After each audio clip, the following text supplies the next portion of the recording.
সময় সন্ধ্যা ৭টা। চারিদিকে নিস্তব্ধ, কেননা শীতের রাত। এই শীতের রাতে প্রচণ্ড কুয়াশা গ্রাস করে নিয়েছে পৃথিবীর বুকে প্রকৃতির পরিবেশটাকে। সাথে এক ধারে বয়ে চলেছে প্রকৃতির বৈচিত্র্যময় গাছপালার প্রবাহিত মৃদু বাতাস। এই হালকা বাতাসে শরীরের লোমগুলো খাড়া করে দিয়ে প্রবাহিত হয়ে যায় মানব জীবনের বুক চিরে। প্রচণ্ড কুয়াশা, সাদা কুয়াশায় কোনো কিছুই দেখা যায় না স্পষ্টভাবে। চারিদিকে হাজারো রং বেরঙের বাতি জ্বলছে গ্রাম শহরের, কিন্তু কুয়াশার কারণে স্পষ্ট রাস্তাঘাট কোনো কিছুই বোঝা যায় না। চারিদিকে নিস্তব্ধ হয়ে গেছে। সন্ধ্যা কেবলমাত্র 7টা বাজে।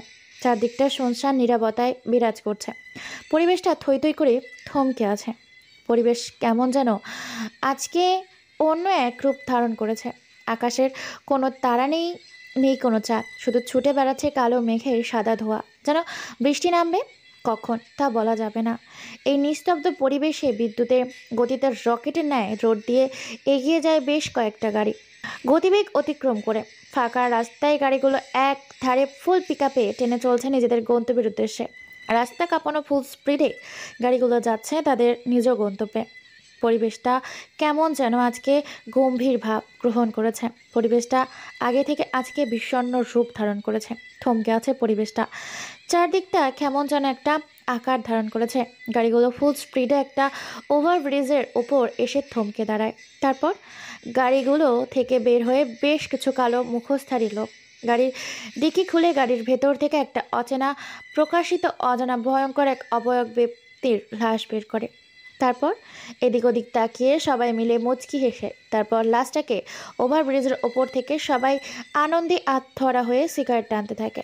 এক পর্যায়ে ছেলেগুলো সে জায়গা থেকে একজন বলে ওঠে, আজ থেকে এই রাজ্যের রাজা আমরা, শুধুমাত্র আমরা। নেই কোনো গ্যাংস্টারের আড্ডা, শুধু এখন থেকে রাজত্ব চলবে আমাদের। আমরা করব এই শহরের নতুন করে রাজত্ব। কথাগুলো বলে ছেলেগুলো একসাথে হেসে ওঠে, যেন তার এই হাসিতে পরিবেশটা এক ভয়ঙ্কর রূপ ধারণ করেছে। এখনো যেন পৃথিবীর বুক চিরে আকাশ থেকে বজ্রপাতের সাথে বিকট আওয়াজে বৃষ্টি বর্ষণ শুরু হবে। ছেলেগুলোর এরকম ভয়ঙ্কর হাসি যেন প্রকৃতির এই বৈচিত্র্যময় প্রকৃতির সৌন্দর্য সহ্য করতে পারে না। তাই তো হঠাৎ করে বাতাসের দমকা হাওয়া খানিকটা লণ্ডভণ্ড করে দেয় সেখানকার পরিস্থিতি। অপর একটি ছেলে বলে ওঠে, কিন্তু রিয়াজ, এতক্ষণ এখানে দাঁড়িয়ে থাকা ঠিক হবে না। পরিবেশটা কেমন যেন অন্যরকম লাগছে। এখান থেকে দ্রুত বেরিয়ে পড়তে হবে। নাসিম নামের ছেলেটার মুখে এরকম কথা শুনে উপস্থিত থাকা সকলে একসাথে হেসে ওঠে। তাদের এই হাসিতে নাসিম নামের ছেলেটা বেশ খানিকটা লজ্জা পায়। রিয়াজ বলে ওঠে, কেন, তুই কি ভয় পাচ্ছিস নাকি? এতজন আমরা আছি, তাহলে ভয় কিসের? আর এই শহরে নতুন করে আতঙ্ক ছড়াতে তো এখন থেকে আমাদের নতুন সূচনার জন্ম হবে। আমার এখনো বিশ্বাস হচ্ছে না যে তুমি রাজত্ব পাওয়ার জন্য আমরা আমাদের লিডারকে এভাবে গোপনে মেরে ফেলবো। নাসিম নামের ছেলেটার মুখে আবারও এই কথা শুনে সবাই হেসে ওঠে। তারপর আবার সবাই মিলে বেশ কয়েকটা সিগারেট জ্বালায়। খোলামেলার চারদিকটা শুধু কুয়াশা, কোনো কিছুই দেখা যায় না। যে জায়গায় তারা দাঁড়িয়ে আছে সেই জায়গায় মানুষ আসে না, খুব কম মানুষের যাতায়াত থাকে। এই রাস্তা দিয়ে ওভারব্রিজের ওপর দাঁড়িয়ে আছে তারা। চারিদিকে শুধু পানির শব্দ। রিয়াজ নামের ছেলেটা আবার বলে ওঠে, দেখ, এখানে কেউ কাউকে জায়গা করে দেবে না। জায়গাটা তার কাছ থেকে ছিনিয়ে নিতে হবে। আর এটাই তো আমাদের শিখিয়েছে আমাদের লিডার, তাই না? ঠিক বলেছিস রিয়াজ। আর নাসিম, তুই শুধু শুধু ভয় পাচ্ছিস। এখানে ভয় পাওয়ার কোনো কিছু নেই। জীবনে বড় হতে গেলে ছোট ছোট কিছু গভীর সম্পর্ক ছিন্ন করতে হবে, না হলে জীবনের লক্ষ্যে কখনোই পৌঁছানো যাবে না রে। এটা এমন একটা জগৎ, এই জগতে কেউ কাউকে আশ্রয় দেয় না। এখানে যত পারিস একজনের বুকে গুলি রেখে মালপাতি আদায় করে নিজের রাজত্বটাকে ও নিজের সিংহাসনটাকে দখল করে বড় করতে হবে। এটা অন্ধকার জগৎ। এখানে যে একবার প্রবেশ করে সে আর বের হতে পারে না। যদিও বের হয়, সে বেশি দিন পৃথিবীর বাতাস, পৃথিবীর কোনো কিছু উপভোগ করতে পারে না। তাকে সরাসরি উপরে চলে যেতে হয়। তোরা যাই যত কিছু বলো না কেন, আমি এখনো বিশ্বাস করতে পারছি না যে আমাদের বসকে আমরা নিজেরাই মেরে ফেলেছি এবং আমরা তার সাথে বিশ্বাসঘাতকতা করেছি। দেখ, এখন থেকে এই শহরে আমরা রাজত্ব করব। আমাদের কথা মতো আন্ডারওয়ার্ল্ড এখন থেকে চলবে। এই কালো দুনিয়ার রাজা হব শুধুমাত্র আমরা। আমাদের ভয়ে বাঘে মহিষে এক ঘাটে পানি খায়। কিন্তু এখানে তো আমাদের ভাই আর বেঁচে নেই। এখন যদি আমাদের উপরে আক্রমণ করে আমাদের শত্রুগুলো, তাহলে আমরা মোকাবেলা কিভাবে করব? উপস্থিত থাকা সকলে এই কথা শুনে হেসে ওঠে, কেননা সেখানে উপস্থিত আছে রিয়াজ, শামীম, নাসিম, ইরফান, জিলাল আর বেশ কয়েকজন। তারা এক একজন হচ্ছে এক এক গ্রহের এক এক ক্রিমিনাল, আন্ডারওয়ার্ল্ডের সবচেয়ে ভয়ঙ্কর এবং আত্মঘাতী এবং অপ্রকাশিত অজানা অজানা ভয়ঙ্কর মানুষ, আন্ডারওয়ার্ল্ডের গডফাদার এবং সাইবার জগতের ইন্টারনেটের কালো দুনিয়ার রাজা বাদশাহ, the great super Fahim Chowdhury. একমাত্র গ্যাংয়ের বেশ কিছু ছেলে ফেলে। রিয়াজ বলে ওঠে, দেখ, কিছুই হবে না। আর তার সবচেয়ে কাছের সঙ্গীকেও আমরা মেরে ফেলেছি, তাই প্রতিশোধ নেওয়ার মতো কেউ নেই। অনেক হয়ে গেছে, আর এখানে অপেক্ষা করা ঠিক হবে না। রাত 9টা বেজে গেছে, বলা যাবে না বিপদ কোন দিক থেকে আসবে। দ্রুত লাশটা ফেলে দিয়ে এখান থেকে চলে যাওয়াটাই বুদ্ধিমানের কাজ হবে। ঠিক আছে, তাহলে তাই করো। অপেক্ষা করছিস এখনো কেন? এই বলে তারা সবাই মিলে লাশটাকে তাদের মাথার উপর তুলে একটা গ্যাংস্টারের স্লোগান দিয়ে লাশটাকে পশ্চিম দিকে প্রবাহিত পানির ঢেউয়ে ফেলে দেয়। প্রচণ্ড পানির স্রোত আর প্রবাহিত মৃদু বাতাসে পানির ঢেউয়ে লাশটা মুহূর্তের মধ্যে ভেসে চলে যায় অজানা কোনো গন্তব্যের উদ্দেশ্যে। তারপর সবাই মিলে তাদের বন্দুকগুলো বের করে আকাশের দিকে তাক করে বেশ কয়েকটা গুলি করে। তারপর আবারও গাড়ি নিয়ে সেখান থেকে বেরিয়ে চলে যায়। নিস্তব্ধ জায়গা, নিস্তব্ধ পরিবেশ, শুনশান শীতের সকাল এবং শীতের রাতে, শীতল দিনে মানুষের চলাচল এবং উপস্থিত খুবই কম। অনুভব করা যায় মানুষের এই শীতের সময়টা নিজেদের আপনজনদের সাথে কাটাতে বেশি পছন্দ করে। এই শীতের কুয়াশাতে পরিবেশটা কেমন যেন এক অন্যরকম রূপ ধারণ করে। ভয়ঙ্কর সব ভয়াবহ পরিবেশ আকৃতি ধারণ করেছে সমাজ ও সমাজের মানুষগুলো।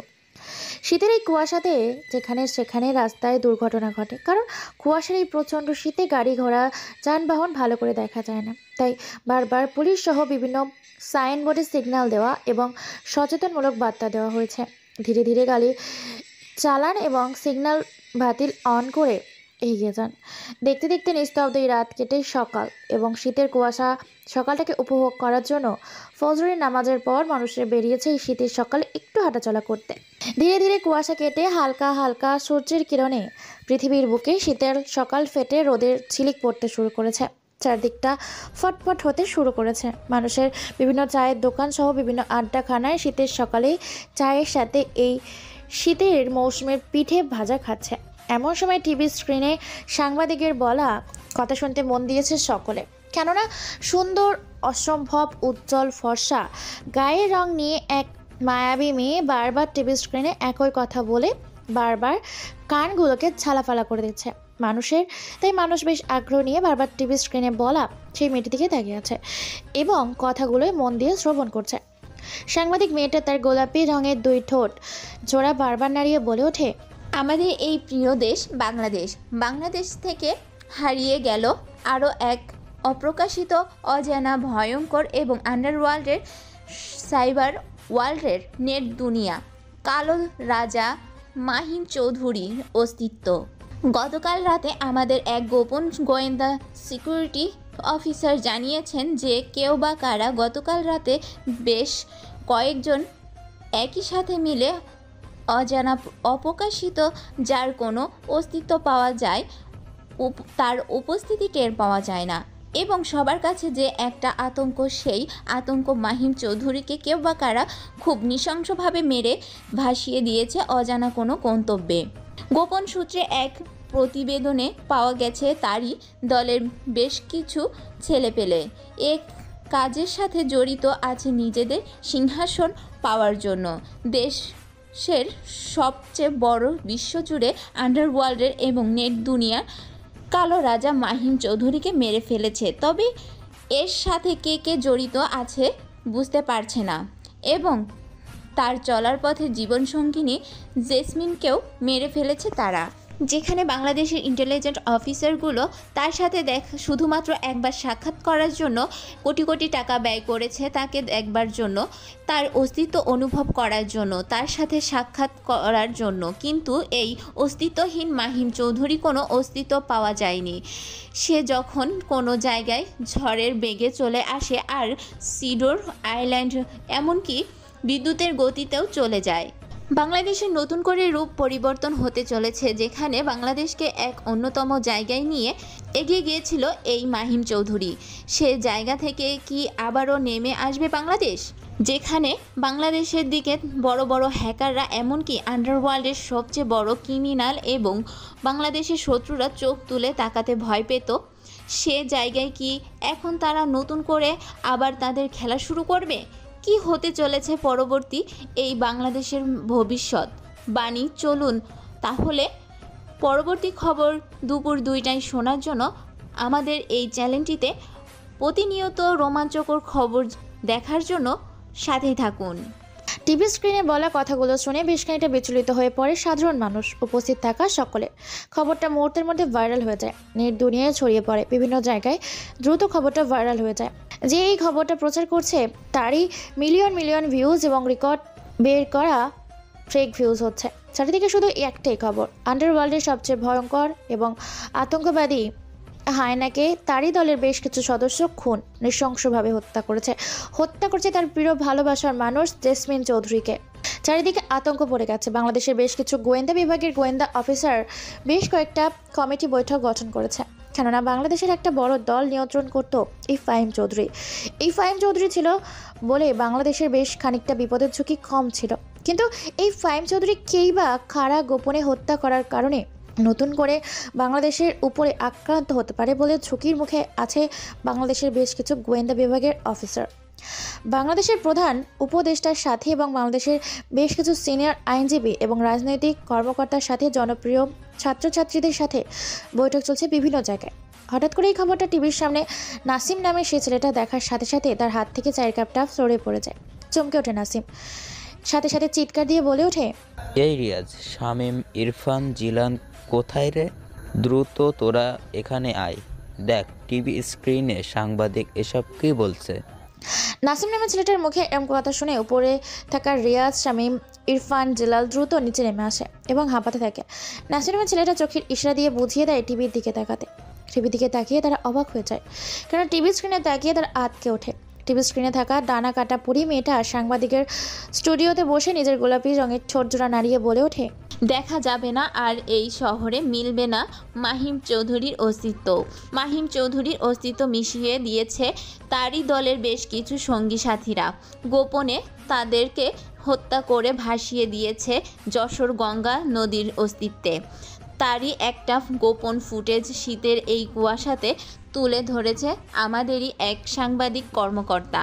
তারই ফুটেজে দেখাচ্ছে আপনাদের মাঝে। এই বলে সাংবাদিকদের সেই গোপন ফুটেজ দেখাতে থাকে। মুহূর্তের মধ্যে ভিডিওটা ভাইরাল হয়ে যায় বিভিন্ন জনপ্রিয় FM চ্যানেল সহ জনপ্রিয় ফেসবুকে। অন্যদিকে এই দৃশ্য দেখার সাথে সাথে আকাশ ভেঙে মাথায় বজ্রপাত হয়। রিয়াজ বলে ওঠে, এটা কি করে সম্ভব? আমরা যে তাদেরকে হত্যা করেছি এটা কিভাবে প্রকাশ হয়ে গেল? দেখে বোঝা যাচ্ছে এটা কোনো সিসিটিভির ফুটেজ। আমরা তাদেরকে যে এখানে হত্যা করেছিলাম সেখানে হয়তো সিসিটিভি ফুটেজ ছিল, আর আমরা সেটা লক্ষ্য করিনি। আসলে প্রচণ্ড সেই কুয়াশাতে কোনো কিছুই বোঝা যাচ্ছিল না। দেখ, এত ভয় পাওয়ার এখনো কোনো কিছু হয়নি। আমরা যদি ধরা পড়ি আমাদের বের করে আনার জন্য তো সারিয়ার ভাই আছে, কেননা আমরা তো এসব কিছু করেছি তার কথাতেই। সে তো আমাদের এসব করতে বলেছে। তার থেকে বড় কথা হলো এখানে উল্লেখ করা হয়নি আমাদের নাম, আমাদের পরিচয় শুধু বলা হয়েছে তারই দলের মানুষজন হত্যা করেছে তাকে। তাই এত টেনশন করার কোনো কিছু হয়নি, এত ভয় পাওয়ার কোনো কিছু হয়নি। আমি শাহরিয়ার ভাইয়ের সাথে কথা বলছি।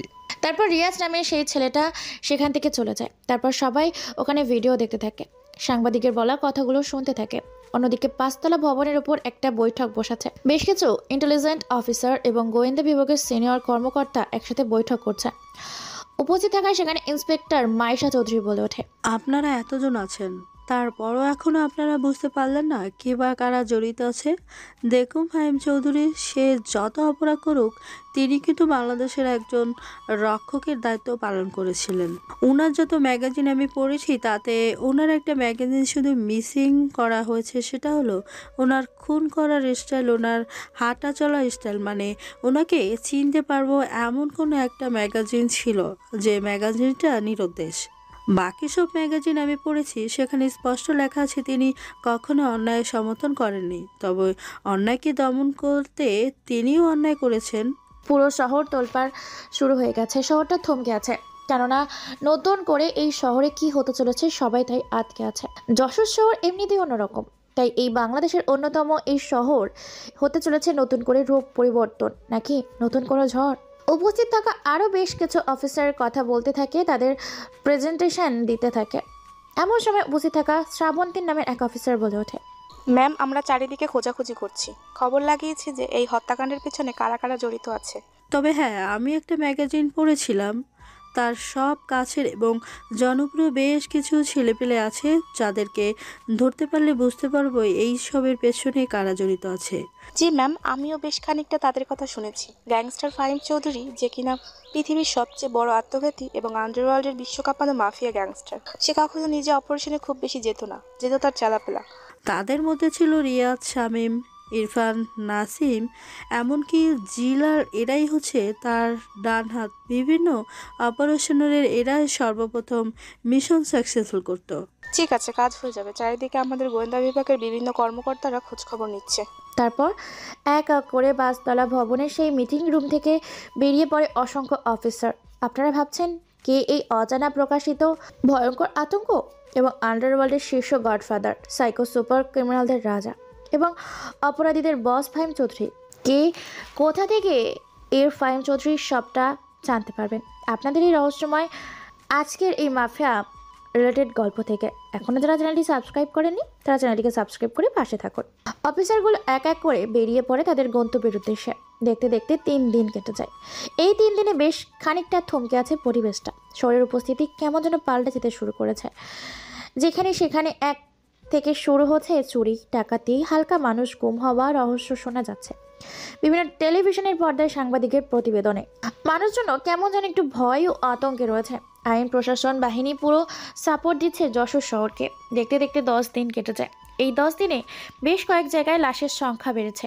হচ্ছে নারী ও শিশু পাচার, সাথে বেড়েছে ড্রাগস স্মাগলিংয়ের পাচার। দিন দুপুরে হচ্ছে ছিনতাই, হচ্ছে মানুষ খুন। দেখতে দেখতে পুরো একটা মাস কেটে যায়। একটা মাসে শহরের পরিস্থিতি এবং দেশের পরিস্থিতি পাল্টে গেছে বিভিন্ন শিক্ষা সিস্টেম, সাথে পাল্টে গেছে বিভিন্ন শিল্প কারখানার পরিস্থিতি। পায়ে পা তুলে মদের গ্লাস সামনে রেখে বেশ কয়েকজন গোল করে মিটিং করছে একটি ক্যাবিনে বসে। এমন সময় সেখানে উপস্থিত হয় এক কালো মুখোশধারী শুটফুট পরিহিত কালো রঙের এক বহুরূপী মানুষ, যাকে দেখে উপস্থিত থাকা সকলেই দাঁড়িয়ে যায়। লোকটা মুচকি এসে বলে ওঠে, হাই গাইস, কি অবস্থা সবার? হঠাৎ করে সারপ্রাইজ দিতে চলে এলাম তোমাদের মাঝে। কেমন চলছে এই শহরে তোমাদের রাজত্ব?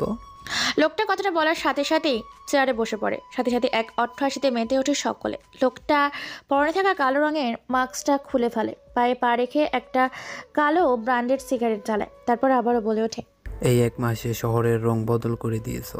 তোমরা ভেরি ইন্টেলিজেন্ট। দুবাই এবং আমেরিকা থেকে কালকে বড় বড় 2 বিজনেসম্যান আমাদের মাঝে আসতে চলেছে। তাদের সাথে ডিলটা ফাইনাল হলে আমরা পৃথিবীর সবচেয়ে বড় ডলার বিজনেসের কোটিপতি হয়ে যাব।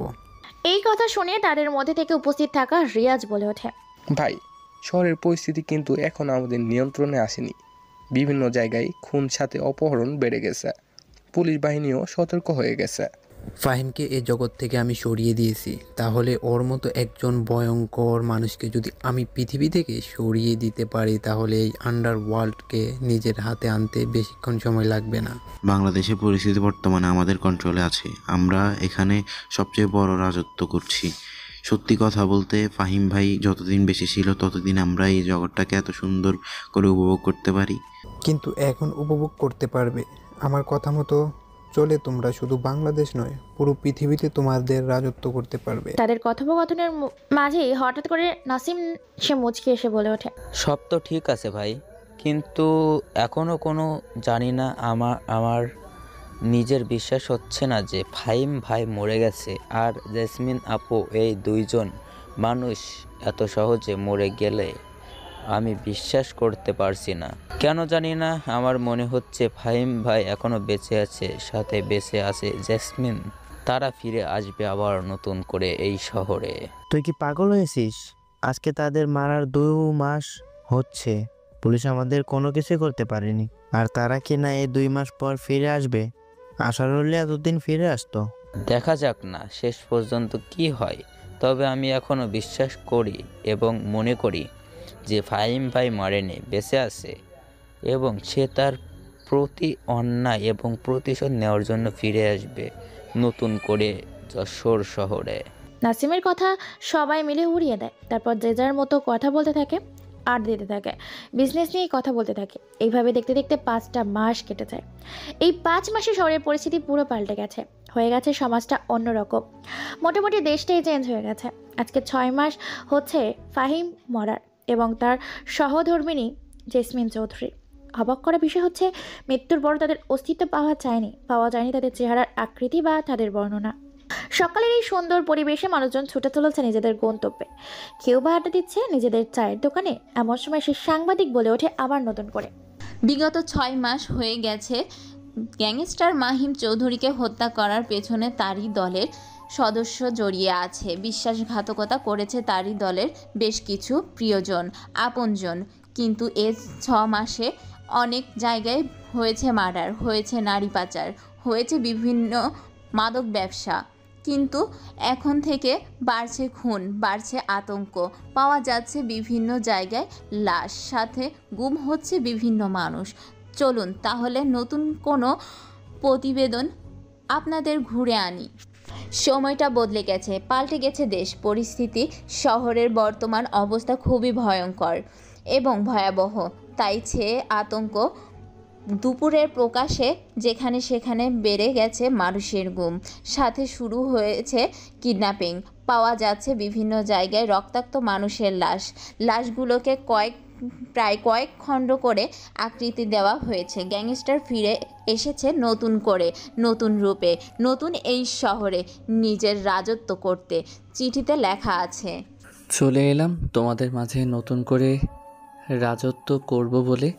নিজেদেরকে আমার সামনে তৈরি করতে প্রস্তুতি নিয়ে এক এক করে ধ্বংস করব তোদেরকে, রাজত্ব করব নিজের আবার নতুন করে। তোদের ভোগফল করতে হবে, তোদের কৃতিকর্মে। তোরা যা অন্যায় করেছিস আমার সাথে, এর প্রতিশোধ নেব। এক এক করে ধরবো আর মারবো, কাটবো আর ফেলবো তোদের প্রত্যেকটাকে। প্রতিবেদনে এইটুকু লাশের পাশ থেকে পাওয়া গেছে চিঠিতে। তবে কি ফিরে এসেছে এই 6 মাস পরে নতুন করে মাহিম নামের সেই আতঙ্কবাদী? তাহলে কি এবার নতুন করে আবার পরিবর্তন হতে চলেছে শহরের এই রূপ? কথাগুলো শুনে টিভি স্ক্রিনে থেকে সরে যায় সেই সুদর্শন মহিলাটি। অন্যদিকে খবরটা মুহূর্তের মধ্যে ভাইরাল হয়ে যায় নেট দুনিয়ায়, বিভিন্ন কালো দুনিয়ায়, আউটসাইড এবং বিভিন্ন জনপ্রিয় অ্যাপস এবং জনপ্রিয় সামগ্রিক পেপার পত্রিকাতে। খুনে হিসেব মেলাতে পারে না, কেননা দিন দিন যত বাড়ছে খুন হচ্ছে, মানুষ গুম পাওয়া যাচ্ছে বিভিন্ন জায়গায় বিভিন্নভাবে তাদের রক্তাক্ত দেহ। তবে কি ফিরে এসেছে নতুন করে এই জগতে আবার সেই অজানা, অপ্রকাশিত, কুয়াশার ধোয়া, কালো আধারের অন্ধকারে সেই অজ্ঞাত মানুষ, রাফিয়ান জগতের সাইকো সুপার গ্যাংস্টার? সন্ধ্যা 7টা, আকাশে রং বেরঙের তারা, সাথে উঠেছে চাঁদ, খোলামেলা নিস্তব্ধ। কেননা এমনিতে ঢাকা শহর খুবই জমজমাট, অন্য সাইডে শুধু ফাঁকা। ঠিক যশোর আজকে কেমন যেন নিস্তব্ধ, শুনশান, নীরবতায় আছে। দেখতে দেখতে বেশ অন্ধকার হতে শুরু করেছে। এমন সময় ভার্সিটির সামনে ঘোরাঘুরি করতে দেখা যায় একটা পাগলকে। চুলগুলো এলোমেলো, মুখে খোঁচা খোঁচা, বড় লম্বা দাড়ি, পরে ময়লাযুক্ত ছেঁড়া পোশাক, শরীরে অনেক ময়লা, সাথে হাতে পায়ের নখগুলো বড়। কেমন যেন অদ্ভুত এক পাগল। রাস্তার এদিক ওদিক খেলতে দুলতে কাগজ, পলিথিন, বিভিন্ন কিছু একত্রিত করছে। মাঝে মাঝে নিজেই কি যেন হয়ে উল্লাসিত হয়ে ওঠে। ভার্সিটি থেকে পায়ে হেঁটে নিজের মতো করে এগিয়ে যেতে দেশ দেখতে দেখতে 10টা বেজে যায়। এমন তো অবস্থায় 6তলা ভবনের ওপর থেকে নাসিম বের হয়ে গাড়িতে চড়তে যাবে, এমন সময় হঠাৎ তার সামনে পাগল এসে দাঁড়িয়ে পড়ে। পাগলটাকে দেখে নাসিম বলে ওঠে, কোথা থেকে যে এসব পাগল আসে বুঝি না রে। আরে ভাই, দূরে সরে জানা, কেন শুধু শুধু আমার এখানে ঝামেলা করছিস?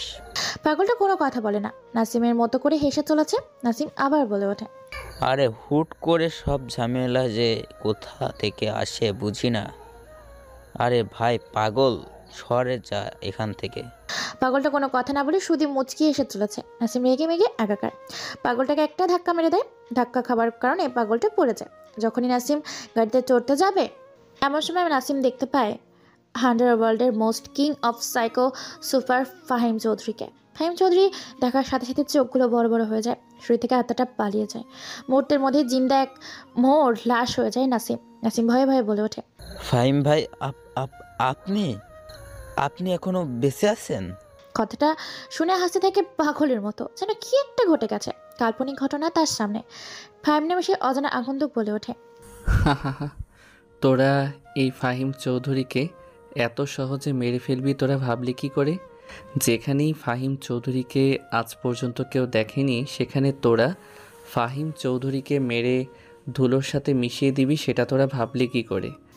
নাসিম এখনো বিশ্বাস করতে পারছে না যে স্বয়ং তার সামনে ফাহিম চৌধুরী দাঁড়িয়ে আছে। গাড়ির ভেতর থেকে বের হয়ে এসেছে, গাড়ির সামনে এসে দাঁড়ায় দুজন ব্যক্তি মুখোমুখি। নাসিম বলে ওঠে, ভাই আমি এখনো বিশ্বাস করতে পারছি না যে আপনি এখনো আমার সামনে দাঁড়িয়ে আছেন। তোদের এক এক করে মারবো বলে আমি এই জায়গায় এসেছি, মৃত্যুর দুয়ার থেকে ফিরে এসেছি অন্যায়ের প্রতিশোধ নিতে। ভাই আমাকে ছেড়ে দিন, আমার অনেক বড় ভুল হয়ে গেছে। আমি আপনার সাথে বিশ্বাসঘাতকতা করেছি, কিন্তু বিশ্বাস করেন আমি এটা করতে চাইনি। করতে চাসনি, কিন্তু তুই আমার সাথে বেইমানি করেছিস, এর শাস্তি তো তোকে পেতে হবে। তোরা জেনে শুনে নিজেদের মৃত্যুটাকে ডেকে আনলি। তোরা জানিস না আমি কতটা ভয়ঙ্কর, কতটা ডেঞ্জারাস। আমি সব কিছু ছেড়ে দিতে পারি, কিন্তু বিশ্বাসঘাতক এবং প্রতারকদের আমি কখনোই ছাড়ি না। আমার সাথে বিশ্বাসঘাতকতা করে সেই শাহরিয়ারের সাথে তোরা হাত মিলিয়েছিস। আমার প্রিয়, তোমাকে তোরা হত্যা করেছিস। ভাই আমি আপনার পায়ে ধরি, আমাকে এবারের মতো ছেড়ে দিন। আমাকে একটা সুযোগ দিন, সারা জীবন আপনার গোলামি করব, কিন্তু কখনো বিশ্বাসঘাতকতা করব না। যারা এই ফাহিম চৌধুরীর সাথে একবার বিশ্বাসঘাতকতা করে তারা পৃথিবীর বুকে বেশি দিন টিকে থাকতে পারে না। তোরা আমার প্রিয়, তোমাকে যন্ত্রণা দিয়ে আমার চোখের সামনে হত্যা করেছিস, আমার ভালোবাসাকে টুকরো টুকরো করেছিস। তোদেরকে যন্ত্রণা না দিয়ে এই পৃথিবীতে রেখে আমি একাই চলে যাব পরপারে। নাসিম নামের ছেলেটা হয়তো আরও কোনো কিছু বলার চেষ্টা করছিল, কিন্তু চোখের পলকে নিমেষে ঝড়ের বেগে বিদ্যুতের গতিতে ফাহিম ফোর থেকে একটা ধারালো ব্লেড দিয়ে দুই ঠোঁট কেটে রাস্তার মাঝে ফেলে দেয়। তাজা গাঢ় লাল রক্ত অজর ধারায় পড়তে থাকে রাস্তার ওপর। ঠোঁটজোড়া লাফালাফি শুরু করেছে।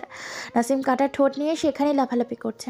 কোনো রকম কথা ছাড়াই একের পর এক অত্যাচার করতে থাকে খোলামেলা রাস্তার মাঝে। গাড়ির সামনে বেঁধে ফেলে নাসিমকে আর বলে ওঠে, ফাহিম আমার খুব কষ্ট হচ্ছে তোর জন্য, যে তোকে এতটা যন্ত্রণা দিব, যে তোর যন্ত্রণা দেখে তোর বাকি সঙ্গীরা এমনিতেই তাদের মৃত্যুটাকে স্মরণ করবে। কথাটা বলার সাথে সাথে বক্স থেকে একটা ধারালো ব্লেড বের করে তারপর সম্পূর্ণ মাথাটা কামিয়ে ফেলে। এরপর চোখে একটা আঠালো গাম লাগিয়ে দেয় যাতে সম্পূর্ণ চোখ মেলে রাখে এবং নিজের যন্ত্রণা নিজের চোখে দেখতে পারে। তারপর একটা ব্যাগ থেকে বিভিন্ন রকম ভয়ঙ্কর ভয়ঙ্কর সব অস্ত্র বের করে। অস্ত্রগুলোকে গাড়ির ওপর রেখে তারপর একটা প্লাস নিয়ে নাসিমের হাতে ও পায়ে নখ উপড়ে ফেলে। তারপর দুই হাত কেটে ফেলে একটা ধারালো ব্লেড দিয়ে, ঘাড় থেকে পা পর্যন্ত ফ্রাই করে ফেলে। তারপর সেই কাঠের স্থানে লবণ এবং ব্যবহৃত কেমিক্যাল, রাসায়নিক অ্যাসিড এবং বেশ কিছু কাঁচা মরিচের গুঁড়া লাগিয়ে দেয়। তারপর সেলাই করে দেয় রাস্তার ওপর। ছটপট করতে থাকে নাসিম। নাসিমের ঠোঁটজোড়া কেটে নেওয়ার কারণে সে কথা বলতে পারে না, কথা বলতে তার ভীষণ কষ্ট হচ্ছে। এরপর তার শরীরের ভেতর কয়েকটা মাইক্রোফোন সেট করে দেওয়া হয়। তারপর এলোপাথারি একটা লোহার প্লেট দিয়ে তার আঘাত করতে থাকে। ক্ষতবিক্ষত হয়ে যায় শরীরটা। যেখানে ব্লেডটা আঘাত পড়ছে সেই জায়গাটা মাংস খসে পড়ছে। মৃত্যুর দুয়ারে ঢলে পড়ে নাসিম। এরপর সেখানে একটা চিঠি ফেলে রেখে চলে যায় ফাহিম। অন্যদিকে চারিদিকে অন্ধকার, কিন্তু আকাশের তারা মেলা বসাচ্ছে, সাথে চাঁদ আর তার সৌন্দর্য প্রকাশ করছে। অন্যদিকে নিস্তব্ধ শুনশান চাঁদের আলোয় অন্ধকার কেটে যায়। অন্ধকার বন্ধ একটা রুমটা কালো কুচকুচে অন্ধকারে ছেয়ে গেছে। হঠাৎ কেউ রুমের ভেতর প্রবেশ করে, হলদে রঙের লালচে একটা বাতি জ্বালিয়ে দেয়। সাথে সাথেই অন্ধকার কেটে আলোকিত হয়। আলো ছড়িয়ে পড়ে পুরো রুমের ভেতর চেয়ারের সাথে বেঁধে রাখা হয়েছে একটা ছেলেকে। ছেলেটার চোখ, মুখ, কান, নাক দিয়ে রক্ত গড়গড় করে পড়ছে। একটা চেয়ার নিয়ে ছেলেটার সামনে পায়ের ওপর পা রেখে বসে পেছন থেকে একজন অস্ত্র এনে দেয়, বলে ওঠে, ম্যাম এই নিন, আপনার কথা মতো লোহাটাকে ভালো করে গরম করে লাল আকৃতি আবরণ ধারণ করে এনেছি। খুব ভালো করেছো মেঘলা, তুমি আমার মনের মতো কাজ করেছো। এটাই তো আমি চাই, কারণ এই অস্ত্র দিয়ে তোমার জ্ঞান ফেরাতে হবে। যেমন কাঁটা দিয়ে কাঁটাকে তুলতে হয়, ঠিক একইভাবে জানোয়ারদের জন্য জানোয়ারদের মতোই ব্যবহার করতে হবে। ম্যাম সব তো ঠিক আছে, কিন্তু এই লোহাটা দিয়ে আপনি কি করবেন? আর এই ছেলেটাকে তুলে আনতে বললেন কেন? সময় হলে বুঝে যাবে। সময় মানুষকে সবকিছু শিখিয়ে দেয়, সাথে বলে দেয় শুধু অপেক্ষা করতে হয় সঠিক সময়ের জন্য। এতদিন তাদের সময় ছিল, কিন্তু আজকে আমাদের সময় এসেছে, তাই আমাদের সময়টাকে কাজে লাগাতে হবে। অজানা ব্যক্তিরা নিজেদের মধ্যে কথোপকথন করছে। অজ্ঞান অবস্থায় চেয়ারের সাথে বাঁধা আছে একটি ছেলে। ছেলেটার জ্ঞান ফিরছে না, ভীষণ অবস্থা খারাপ, চোখ কান মুখ দিয়ে এমনকি শরীরের বিভিন্ন জায়গা দিয়ে গড়িয়ে পড়ছে তাজা কারো লাল রক্ত। ছেলেটা এখনো জ্ঞান ফেরেনি, জ্ঞান হারা অবস্থায় চেয়ারের ওপর বসে আছে। জেসমিন নামের মেয়েটা একটা ভয়ঙ্কর আতঙ্কবাদী, হায়না, যার নাম শুনলে আবছা আবছা গডফাদার আন্ডারওয়ার্ল্ডের ক্রিমিনাল না এমনিতেই ভয় পেয়ে যেত। সেখানে স্বয়ং অজানা একটা ছেলেকে চেয়ারের সাথে বেঁধে রেখে তার সামনে জেসমিন দাঁড়িয়ে আছে। লালা আকৃতির আবন্য ধারণ করে লোহাটাকে আগুনে পুড়িয়ে পুরো লাল আকৃতি ধারণ করে সেই লোহাটাকে ছেলেটার হাতের তালুর ওপর চেপে ধরে। সাথে সাথে ছেলেটা চিৎকার করে ওঠে। তার চিৎকারে যেন 3 তলা ভবন কেঁপে ওঠে। আকাশ বাতাস নদী নালা 7 সমুদ্র ঢেউয়ের প্রচণ্ড শব্দে হার মানিয়ে ছেলেটার চিৎকার যেন পৃথিবীর জড়বস্তুর কাঁপিয়ে তোলে। এরপর অপর হাতে সেই গরম লোহাটা ঢুকিয়ে দেয় হাতের তালুর মাধ্যমে। হাতের তালু এফোর ওপর হয়ে বেরিয়ে পড়ে, ফ্লোরে গিয়ে গেঁথে যায়। ছেলেটা আবারও চিৎকার দিয়ে ওঠে। কে তোমরা? তোমরা আমাকে মারছো কেন? আমাকে ছেড়ে দাও, ছেড়ে দাও। তোমরা আমাকে তুলে এনেছো কেন? ছেলেটা এরকম কথা শুনে সবাই উচ্চস্বরে হাসতে থাকে সবাই মিলে পাগলের মতো করে।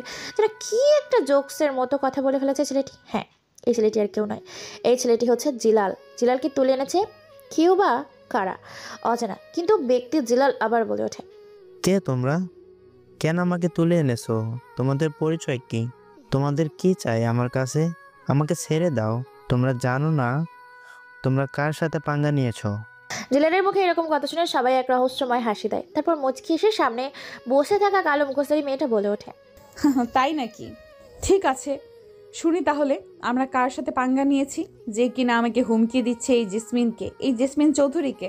চেয়ারের সাথে বাঁধা অবস্থায় থাকা জিলাল নামের ছেলেটি জেসমিন চৌধুরী নামটা শোনার সাথে সাথে কেমন যেন অন্যরকম হয়ে ওঠে। সাথে সাথে কলিজার পানি শুকিয়ে যায়, রক্ত চলাচল বন্ধ হয়ে যায়, শ্বাস নেওয়াটা যেন বন্ধ হয়ে যায়। শ্বাস নিতে তার ভীষণ কষ্ট হচ্ছে। তার খুব পরিচিত এই নামটি জেসমিন চৌধুরী নামটা শোনার সাথে সাথে কপাল বেয়ে গাল বেয়ে টপ টপ করে ঘাম পড়তে থাকে। স্পষ্ট বোঝা যাচ্ছে ছেলেটা ভীষণ ভয় পেয়ে গেছে। এটা দেখে আবারও মুচকি এসে জেসমিন নামের আতঙ্কবাদী ভয়ঙ্কর মেয়েটি বলে ওঠে, কি রে, কি হলো? বলবি না তোর পরিচয় কি? আমি তো তোর সামনে বসে আছি, জেসমিন চৌধুরী, আন্ডারওয়ার্ল্ডের গডফাদার এবং সাইবার ওয়ার্ল্ডের মোস্ট ক্রিমিনাল নেট দুনিয়ার কালো রাজা ফাহিম চৌধুরী এবং তার ওয়াইফ জেসমিন চৌধুরী। জেসমিন নামটা শোনার সাথে সাথে ছেলেটা কান্না করে ফেলে। ছেলেটা নিশ্চিত বোঝা গেছে তার মৃত্যু অবধারিত, কেন তার সামনে স্বয়ং জেসমিন দাঁড়িয়ে আছে, যাকে তারা মেরে ফেলেছিল খুব নৃশংসভাবে, পরিকল্পনা করে, বিশ্বাসঘাতকতা করে এবং প্রতিশোধ নিতে। আবার নতুন করে ফিরে এসেছে জেসমিন চৌধুরী এই শহরে। জিলাল বলে ওঠে, জাসমিন আপু, তুমি এখনো বেঁচে আছো? তুমি তাহলে মরনি? মানতে চেয়েছিলিস, কিন্তু মানতে পারলে না। কথায় আছে, নাম রাখে আল্লাহ, মারে কে, আর মারে আল্লাহ রাখে কে। কথাটা বলার সাথে সাথে ছেলেটার মুখের ভেতর একটা পাঁচ ঢুকিয়ে দেয়, জিহ্বাটাকে বের করে আনে। তারপর সেই লোহার গরম আগুনের ঘোলানো লোহাটা দিয়ে জিহ্বাটার উপর চেপে ধরে। সাথে সাথে জিহ্বাটা পুড়ে গিয়ে কালো হয়ে যায়।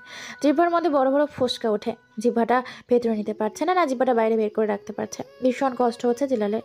চিৎকার করতেও পারে না, কথা বলতেও পারে না। এরপর জেসমিন বলে ওঠে, গরম লোহার শিকগুলো নিয়ে আয়, সাথে হাতুড়ি ও প্যারেকগুলো নিয়ে আয়। সেদিন এরা আমাদের যন্ত্রণা দিয়ে প্রকাশ্যে রাস্তার মাঝে কুপিয়ে হত্যা করতে চেয়েছিল। শুধু অর্থ পাওয়ার ক্ষমতা, এই সব কিছুর জন্য তোরা আমাদের সাথে বেইমানি করেছিস।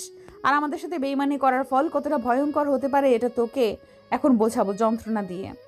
তোরা আমার ভালোবাসার মানুষ গডফাদার ফাহিম চৌধুরীকে আমার চোখের সামনে যন্ত্রণা দিয়ে মেরেছিস। তোদেরকে ছেড়ে দেব কি করে? কথাটা বলে শেষ করতে পারে না, তার আগেই মেঘলা বেশ কিছু গরম লোহার শিক সামনে রাখে। তারপর সেই গরম লোহার শিকগুলো এক এক করে তার হাতে, পায়ে, চোখে, কানে, নাকে, মাথার ভিতর বিভিন্ন জায়গায়, এমনকি বিভিন্ন অঙ্গ প্রত্যঙ্গে ঢুকিয়ে দেয়। সাথে সাথে সেই জায়গা ছিদ্র হয়ে গরম লোহার শিকগুলো বেরিয়ে আসে, পুরো ছাই হয়ে যায়, ক্ষত বিক্ষত হয়ে যায়। দেহগুলো যন্ত্রণায় ছটপট করে থাকে ফ্লোরের ওপর জিলাল। এরপর একটা ধারালো চাইনিজ রূপার তৈরি কুড়াল হাতে নিয়ে এলো পাথরি কুপাতে থাকে জিলাল নামের ছেলেটিকে। মুহূর্তের মধ্যেই ক্ষত বিক্ষত হয়ে শরীরটা খণ্ড খণ্ড হয়ে যায়, টুকরো টুকরো হয়ে যায়। সাদা রঙের ফ্লোরে লাল রঙের রক্তাক্ত হয়েছে, শরীরে টুকরোগুলো পড়ে থাকে। এরপর চোখের ইশারা দেওয়ার সাথে সাথে মেঘলা সহ বেশ কয়েকজন টুকরোগুলো একত্রিত করে একটা পলিথিন নিয়ে নেয়। তারপর সেখান থেকে একটা মাইক্রো সাথে নিয়ে চিঠি রেখে ফেলে দিয়ে আসতে বলে। মেঘলা বলে ওঠে, ম্যাম, লাশটাকে কোথায় ফেলে আসবো? লাশটাকে আমাদের আড্ডাখানার মাঝখানে ফেলে দিয়ে আসবি, কেননা সেটাই হচ্ছে সবচেয়ে আতঙ্কের এবং ভয়ঙ্কর এক জায়গায়, যেখানে শুধু ভয়ঙ্কর মানুষেরাই যেতে পারে ছদ্মবেশে। ঠিক আছে ম্যাম। তারপর মেঘলা জেলালের লাশটাকে নিয়ে বেরিয়ে পড়ে আমবাজারের উদ্দেশ্যে, কারণ সেখানেই তারা ছদ্মবেশে সবাই মিলে আড্ডা দিত। কিন্তু কেউ জানতো না যে এরাই হচ্ছে কুখ্যাত সন্ত্রাসী আন্ডারওয়ার্ল্ডের ফাদার। দেখতে দেখতে ফটফট হতে থাকে, সকাল হতে থাকে। আচ্ছা চলুন আপনাদের ঘুরিয়ে আনি অতীত থেকে। আসলে কে এই আন্ডারওয়ার্ল্ডের ও ক্রিমিনাল ফাহিম এবং জেসমিন। ফাহিম দেখতে 6 ফুট 6 ইঞ্চি, বেশ স্বাস্থ্যবান, মুখে খোঁচা খোঁচা দাড়ি, 6 প্যাক বডি, তার থেকেও বেশি হতে পারে। ভীষণ শক্তিশালী একজন বীর পুরুষ, অসম্ভব সুন্দর। তার সৌন্দর্যের বর্ণনা দিতে গেলে গল্পই শেষ করা যাবে না। জেসমিন 5 ফুট 6 ইঞ্চি, দেখতে অসম্ভব সুন্দর, সবচেয়ে সুন্দর চুলগুলো, তারপর তার চোখ, তারপর তার গোলাপি পাপড়ির মতো ঠোঁটগুলো, হাত পা শরীরের আকৃতি একটা ছেলে যেমন প্রয়োজন ঠিক তেমনই অপরূপ সৌন্দর্য। যদি সুন্দরী হয়েছে আমাদের গল্পের নায়িকা জেসমিন। উজ্জ্বল ফর্সা বিদেশিদের মতো গায়ের রং, চুলগুলো সিল্কি, বিভিন্ন স্টাইলিশ কালার করা চুলগুলো, চোখগুলো টানা টানা। খুব ছোট থেকে ফাহিম আর জেসমিন মানুষ হয়েছে। হ্যাঁ, তারা হচ্ছে রাস্তার পথশিশু। ছোটবেলায় তাদের রাস্তায় পরিচয় হয়, তারপর তারা ধীরে ধীরে একসাথে বড় হয়। বড় হওয়ার সাথে সাথে বিভিন্ন সংগঠনের সাথে তারা জড়িয়ে পড়ে। তারা রাস্তায় মানুষ হয়েছে, তাই বিভিন্ন ক্রিমিনালের সাথে তাদের হাঁটা চলা ওঠা বসা ধীরে ধীরে বাড়তে থাকে। এক পর্যায়ে তারা হয়ে ওঠে আন্ডারওয়ার্ল্ডের সবচেয়ে বড় ক্রিমিনাল, যাদের ধরা ছোঁয়ার বাইরে, যাদের পরিচয় অস্তিত্ব আজ পর্যন্ত কেউ পায়নি, তাদের দেখতেও পায়নি। পৃথিবীর কেউ জানে না যে আন্ডারওয়ার্ল্ডের সাইবার ওয়ার্ল্ড এবং নেট দুনিয়ায় কালো রাজা সাইকো সুপার ফাহিম চৌধুরী এবং তার স্ত্রী জেসমিন চৌধুরী দেখতে কেমন। শুধু কাছের বেশ কয়েকজন বিশ্বস্ত মানুষ তাদের চিনত, তাছাড়া পৃথিবীর কেউ তাদের চিনত না। তারা ছিল খুব ভয়ঙ্কর একজন মানুষ। দিন দুপুরে প্রকাশ্যে মানুষ খুন করে রাস্তার মাঝে ফেলে চলে যেত। কিন্তু তাদের পরিচয় এবং তাদের চিন্তনা বেশ পুলিশ কোনো কিছুই করতে পারতো না। এমনকি তারা অনেক মিশনে গিয়েছে, অনেক জায়গায় অনেক রকম মিশনে সাকসেসফুল করেছে। যেখানে গিয়েছে সেখানে রক্তপাত ঝরিয়ে এসেছে। তাদের নাম পুরো আন্ডারওয়ার্ল্ডের ভয়ে থরথর করে কাঁপে। ফাহিম চৌধুরী আর জেসমিন নামটা শোনার সাথে সাথে সাধারণ মানুষ থেকে শুরু হয় উচ্চ পদস্থ বড় বড় গোয়েন্দা বিভাগের অফিসারও ভয় পেয়ে যায়, কেননা তারা জানে প্রকাশ্যে দিন দুপুরে যারা হত্যা করতে পারে তাদের পরিচয় এখনও কেউ জানে না। তারা অনেক কিছুই করতে পারে। এই আন্ডারওয়ার্ল্ডের কানো দুনিয়ার সবচেয়ে 3 জনের সাথে তাদের শত্রুতা অনেক বেশি। তাদের মধ্যে একজন হচ্ছে শাহরিয়ার, দ্বিতীয়জন হচ্ছে ইকবাল চৌধুরী, তৃতীয়জন হচ্ছে হাসি বেগম। এই 3 জন হচ্ছে পৃথিবীর সবচেয়ে বড় ক্রিমিনাল এবং অপরাধী, যারা সমস্ত রকম অপরাধ করে এদের কোটি কোটি টাকা রয়েছে। এবং এদের অনেক কাজে বাধা দিয়েছে ফাহিম চৌধুরী ও তার স্ত্রী জেসমিন এবং তার পুরো গ্যাং। তাই তো তাদেরকে নৃশংসভাবে হত্যা করেছে। তারই দলের বেশ কিছু ছেলেপুলে বেইমানি করে তাদেরকে মেরে ফেলেছে। হাত মিলিয়েছে শাহরিয়ার, ইকবাল চৌধুরী এবং হাসি বেগমের সাথে। তাই তো প্রতিশোধ নেওয়ার জন্য ফিরে এসেছে নতুন করে ফাহিম চৌধুরী ও জেসমিন চৌধুরী। মদের ক্লাস নিয়ে নর্তকীদের নাচ দেখছে আর মনের সুখে টাকা উড়াচ্ছে পার্টিতে। অনেক মানুষ এসেছে বড় বড় বিজনেসম্যান, সাথে এসেছে বিভিন্ন জনবর্গ ব্যক্তিগণ। এবং সময় হাঁপাতে হাঁপাতে একটা ছেলে পার্টিতে প্রবেশ করে। ছেলেটার শরীর থেকে এখনও রক্ত ঝরছে। সেটা কীভাবে হাঁপাতে দেখে উপস্থিত থাকা সকলে চমকে ওঠে, বেশ খানিকটা ঘাবড়ে যায়। সেই ছেলেটার বস শাহরিয়ার বলে ওঠে, কি রে আলামিন, তোর কি হয়েছে? এভাবে হাঁপাতে হাঁপাতে কোথা থেকে এলি? কি হয়েছে তোর? তুই ঠিক আছিস তো? আর আমার জিনিসপত্র সব ঠিক আছে তো? উত্তেজিত হয়ে কথাগুলো বলে ফেলে শাহরিয়ারের কাছেই দাঁড়িয়ে আছে ইকবাল চৌধুরী ও হাসি বেগম। ছেলেটা ভয়ে কথা বলতে পারে না, যেন আজরাইল দেখে এসেছে। চোখগুলো বড় বড় হয়েছে, শরীর থেকে রক্ত ঝরছে, শরীরে বিভিন্ন জায়গায় আছড়ে দাগ। শাহরিয়ার আবার বলে ওঠে, কি রে আলামিন, কি হয়েছে ভাই? বল আমায়। আমার সব কিছু ঠিক আছে তো? আমার 100 কোটি টাকা ঠিক আছে তো?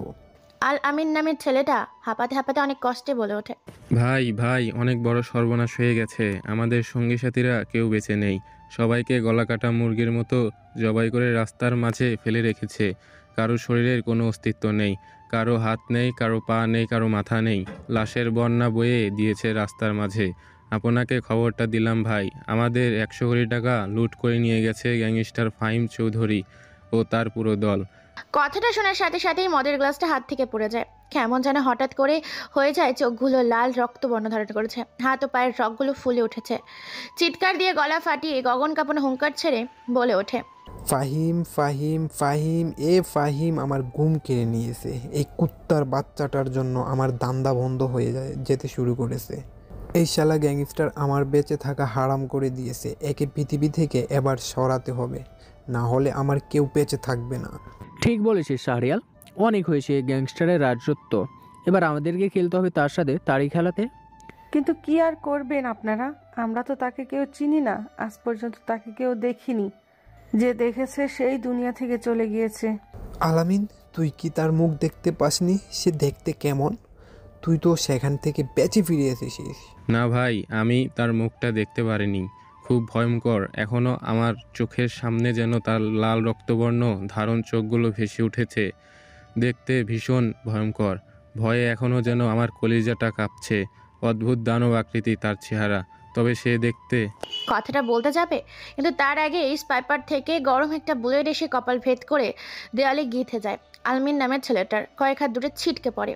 হঠাৎ করে এমন হওয়াতে পুরো জায়গাটা নিস্তব্ধ হয়ে যায়। সবাই লুকিয়ে পড়ে, সবার কলিজার পানি শুকিয়ে গেছে। সবাই দূর থেকে লুকিয়ে সবটাই দেখছে। বেশ কিছু সময় এইভাবে নীরবতায় কেটে যায়। নীরবতা ভেঙে সবাই বেরিয়ে আসে, দেখে আলামিনের নিথর দেহটা পড়ে আছে। সবাই খোঁজাখুঁজি করে কিন্তু কাউকেই পায় না। শাওরিয়ার বলে ওঠে, এই ফাহিম গ্যাংস্টার খুব দূর দূরান্ত, একজন চালাক ব্যক্তি। একে ধরতে হলে তারই সাথে খেলতে হবে। সবচেয়ে তার কাছে জনপ্রিয় এবং বিশ্বস্ত লোকদের আমাদেরকে যে করেই হোক হাত করতে হবে, তবে আমরা এই গ্যাংস্টারকে পৃথিবী থেকে সরিয়ে দিতে পারবো। আমরা তার আপনজনকে চিনব কিভাবে? তাছাড়া তারা যে আমাদের সাথে হাত মিলাবে এটার কি গ্যারান্টি আছে? হাসি বেগম, টাকা টাকা এমন একটা জিনিস যেটা আমাকে অন্ধ করে দেয়, আর লোভ এমন একটা জিনিস যেটা আমাকে হিংস্র বানিয়ে দেয়। হা হা হা হা। চারদিকে আমি আমার লোকদের খোঁজাখুঁজির জন্য পাঠিয়ে দিচ্ছি, আপনারাও আপনাদের মতো খোঁজ খবর নেন। ঠিক আছে, আমরা খোঁজ খবর নিচ্ছি, আপনি আপনার মতো খোঁজ খবর চালান এবং আমাদের খুব সাবধানে থাকতে হবে, কেননা বিপদ আমাদেরও আসে। কথাটা বলে বেরিয়ে যায় সবাই। শাওরিয়ার ভীষণ রেগে আছে, যে করেই হোক প্রতিশোধ নেবে। এইভাবেই দেখতে দেখতে 2 দিন কেটে যায়। এই 2 দিনে অনেক মিশনে গিয়েছে, অনেক জায়গায় খুন করেছে, অনেক ফ্যাক্টরিতে আগুন জ্বালিয়ে দিয়েছে। চলুন তাহলে টিভির স্ক্রিনে সাংবাদিক কি বলছে শুনে আসি। একের পর এক ধামাকা হচ্ছে বাংলাদেশ যশোর শহরে। যশোর শহরের রূপ পাল্টে দিয়েছে। পাওয়া যাচ্ছে একের পর এক লাশ, তাও আবার আন্ডারওয়ার্ল্ডের ক্রিমিনালদের। পাওয়া যাচ্ছে বিভিন্ন ঔষধের ব্যবসায়ীদের। লাশের পাশে পাওয়া যাচ্ছে গ্যাংস্টারের মাহিম চৌধুরী ও তার গ্যাংয়ের পরিচয়পত্র। সরকারকে কিছু টাকা ট্যাক্স দিয়ে বাকি টাকা নিয়ে উধাও হয়ে যাচ্ছে এই গ্যাংস্টার। তবে সরকারকে ট্যাক্স দিতে ভুলে যায় না এই মাহিমা গ্যাংস্টার।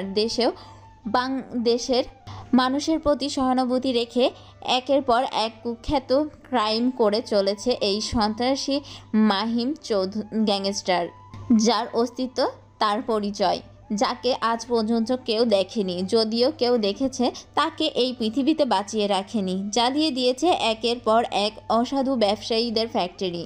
পুলিশ কাজ করছে, গোয়েন্দা বিভাগের অফিসার এই গ্যাংস্টারের সাথে সাক্ষাৎ করার জন্য বিভিন্ন রকম উপায় বের করেছে, কিন্তু কোনোভাবে সাক্ষাৎ মেলাতে পারে না এই গ্যাংস্টার ও তার সঙ্গে সাথীদের সাথে। বিস্তারিত জানতে আমাদের ওয়েবসাইটগুলো ভিজিট করুন www.vd.com। কথাগুলো বলে টিভি স্ক্রিন থেকে সরে যায় সুদর্শন মহিলাটি। দেখতে অনেক দিন কেটে যায়। ফাহিম বসে আছে, এমন সময় জিসমিন এসে ফাহিমের কোলে বসে পড়ে আর বলে ওঠে, আচ্ছা ফাহিম, আমরা কবে আমাদের এই মিশন শেষ করব? যতদিন পর্যন্ত অপরাধ দমন এবং নিজেদের আতঙ্ক ছড়িয়ে না দিতে পারছি, ঠিক ততদিন পর্যন্ত। তোমার এই মিশনের চক্করে তুমি কিন্তু আমাকে সময় দিতে ভুলে যাচ্ছ। আমি কিন্তু আমার সময় আদায় করে ছাড়বো। কি বলো সুন্দরী তুমি এটা? তোমার জন্য আমার এই জীবন, দিন রাত সব সময়। আর সেখানে তুমি কি না বলছো? হয়েছে, আর অভিনয় করতে হবে না। আমি জানি তুমি আমাকে সময় দিতে পারো না, কিন্তু এখন তোমাকে আমার একটা কিস করতে হবে। এখন যদি কেউ চলে আসে তাহলে কি হবে বলো তো? আসবে, তাতে কি হয়েছে? তুমি যেভাবে বলছো যেন তোমার ছেলে পেলেগুলো কোনো দিন বিয়ে করবে না। তা অবশ্য তুমি ঠিক বলেছ, কিন্তু আচ্ছা ঠিক আছে, তাহলে দাঁড়াও, আমি তোমাকে নিজেই দিচ্ছি। যেহেতু তুমি দিতে পারবে না, আমার সম্পত্তি আমি আদায় করে নিব। কথাটা বলার সাথে সাথে এই 2 ঠোঁট 4-এ রূপান্তরিত করে ফেলে। বেশ কিছু সময় এইভাবে কেটে যায়। দুজন দুজনকে অনেক আগলে ধরে মনের সুখে কিস করতে থাকে। এক পর্যায়ে হঠাৎ করে সেখানে এসে লজ্জায় টাসকি খেয়ে যায় রিয়াজ ও তার সঙ্গী সাথীরা। হঠাৎ করে রিয়াজ ও ইমরান, শামীম, জিলাল, নাসিম এদেরকে দেখে লজ্জায় দুজন দুজনকে ছেড়ে দেয় এবং তারা কোনো কিছু দেখেনি বলে তারাও মাথা ঘুরিয়ে নেয়। রিয়াজ বলে ওঠে, ভাই, আমরা কিন্তু কোনো কিছু দেখিনি, পরে আমাদের বলতে পারবে না যে আমরা কিছু দেখে ফেলেছি। এই রিয়াজের বাচ্চা, তোর আসার সময় পেলি না? দেখছিস কতদিন পর আমি আমার স্বামীটাকে আদর করছি, তার মধ্যে তোরা আসার সময় পেলি না? সরি আপু, আসলে বুঝতে পারিনি, ভুল সময়ে এন্ট্রি নিয়ে ফেলেছি, কিন্তু একটা খবর এনেছি।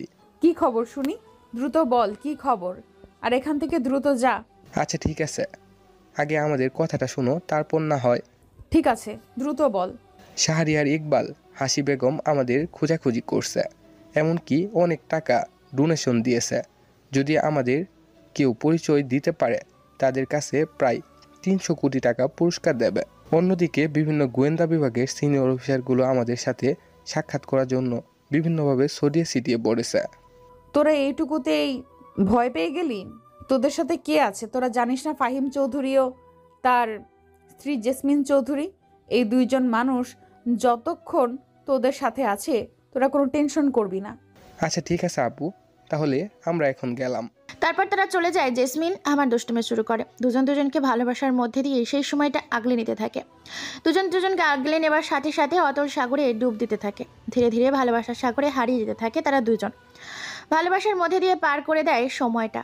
অন্যদিকে শাহরিয়ার ইকবাল হাসি বেগম খবর পেয়ে যায়, পরিচয় পেয়ে যায় তাদের। বিজনেসের জন্য 3 দিনের সফরে গিয়েছে ফাহিম ও জেসমিন দুবাইয়ের উদ্দেশ্যে। 3 দিন সেখানে বিজনেসের কাজ শেষ করে ব্যাক করবে তারা। এরই মধ্যে দলের লিডার কর্মকর্তার দায়িত্ব পালন করেছে রিয়াজ। রিয়াজ বসে আছে। হঠাৎ করে ফোনটা বেজে ওঠে। ফোনটা রিসিভ করতে ওপাশ থেকে বলে ওঠে, হ্যালো, এটা কি রিয়াজ বলছেন? আমি শাহরিয়ার গ্যাংস্টার শাহরিয়ার বলছি। হ্যাঁ আমি রিয়াজ। আর তোর সাহস হয় কি করে তুই আমাকে ফোন করেছিস? তুই আমার নাম্বার পেলি কোথায়? মন থেকে কোনো কিছু খোঁজার চেষ্টা করলে সেটা খুঁজতে কোনো সমস্যা হয় না, কথার কাজে আসে। কি কথা বলবি দ্রুত বল, কোনো সময় নেই তোর ফালতু কথা শোনার। ফোনের সাউন্ডটা বাড়িয়ে দেন যেন সবাই শুনতে পায়। 1000 কোটি টাকা দেব, বিনিময়ে আমার কাজ করে দিতে হবে।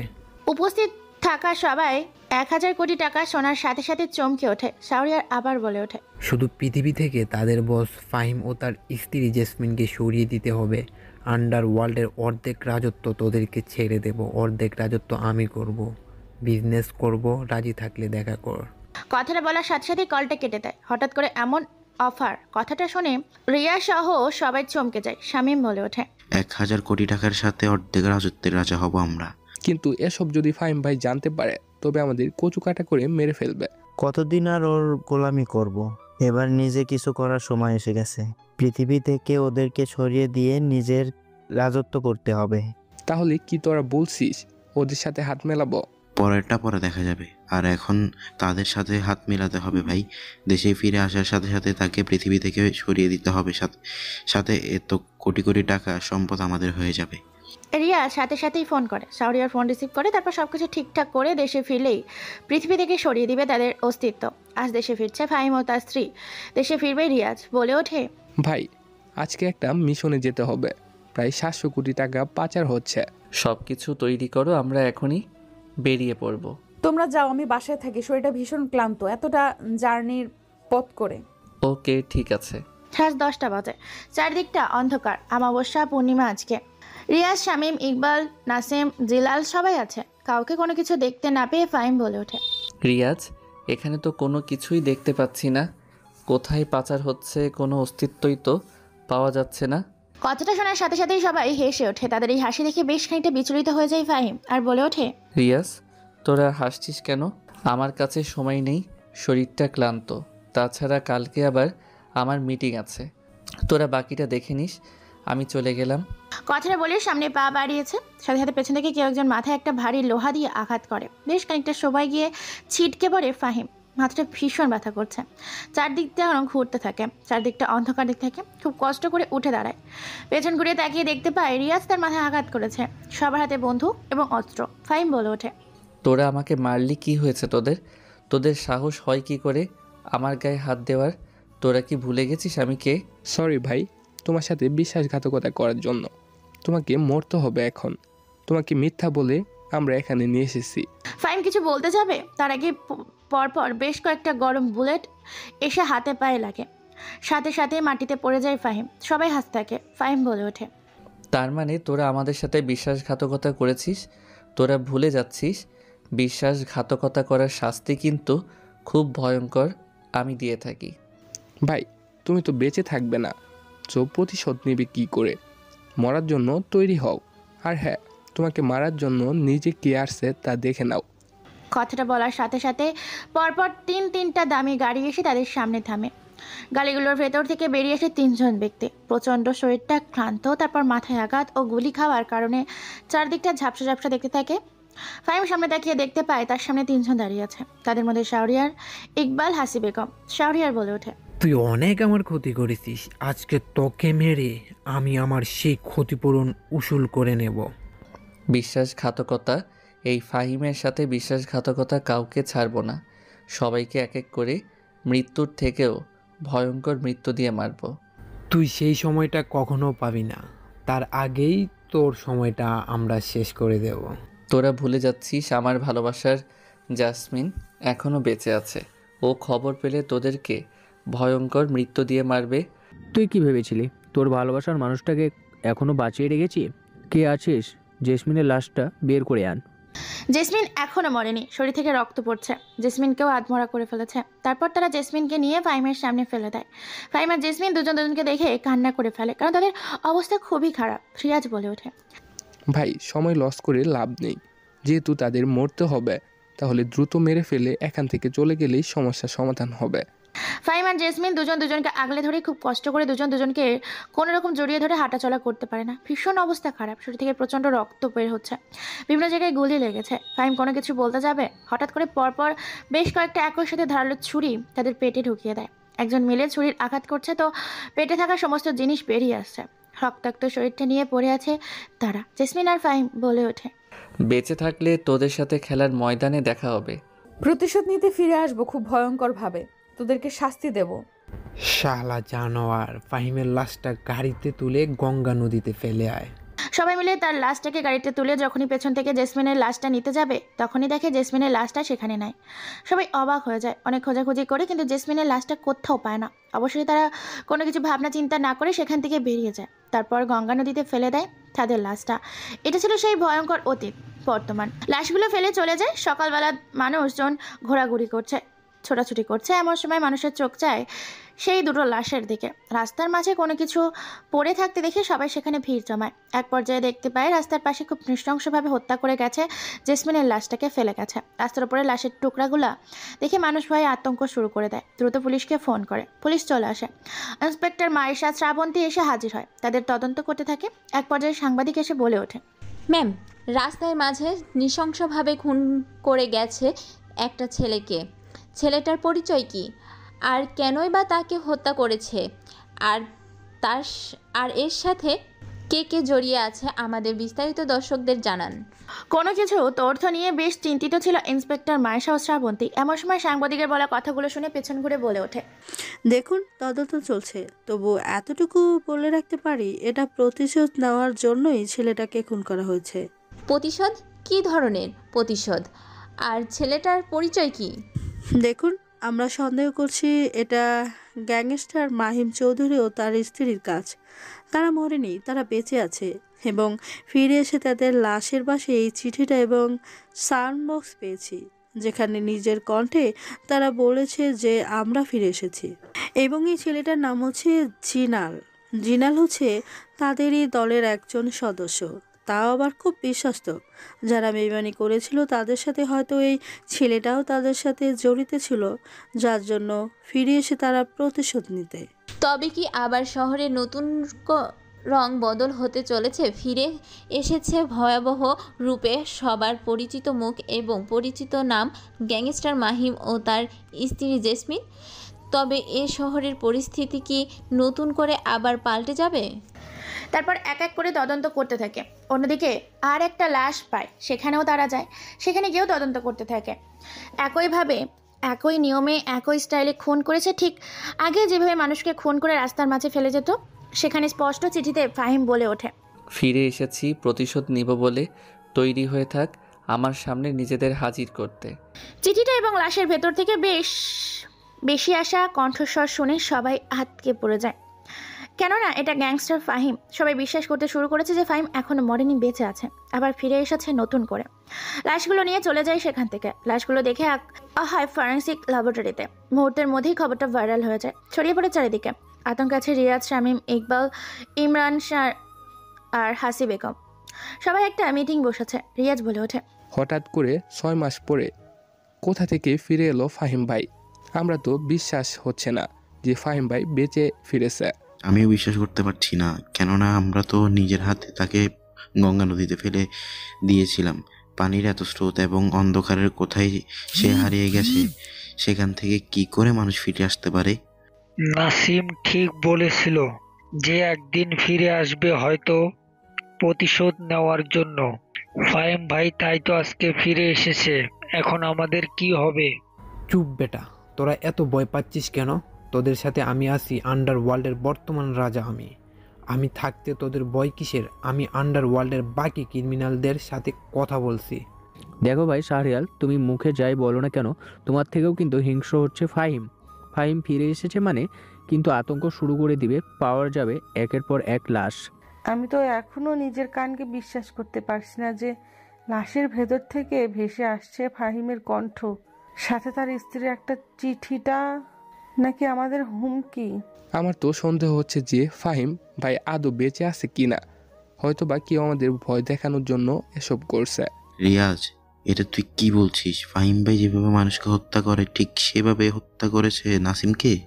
তার থেকেও বড় কথা হচ্ছে জিলানকে হত্যা করছে তার স্ত্রী, আর আমরা কিন্তু জেসমিন আপুর লাশটাকে খুঁজে পাইনি। তুই একদম ঠিক বলছিস। ইমরান ফাহিম বেঁচে না থাকলেও তার স্ত্রী জেসমিন বেঁচে আছে, হয়তোবা সেই প্রতিশোধ নিচ্ছে। কিন্তু এখন ভাবার বিষয় হচ্ছে আমরা তাদের চিনব কি করে, কেননা তারা তো আগের থেকে অনেক সতর্ক হয়ে গিয়েছে। আমি বলি কি, আমরা সবাই মিলে আন্ডারওয়ার্ল্ডে লুকিয়ে পড়ি, সবাই আন্ডারগ্রাউন্ডে চলে যাই, কিছুদিন আন্ডারগ্রাউন্ডে থেকে আবার ব্যাক করবো আন্ডারওয়ার্ল্ডে। আমি থাকতে তোমরা এত ভয় পাচ্ছ কেন?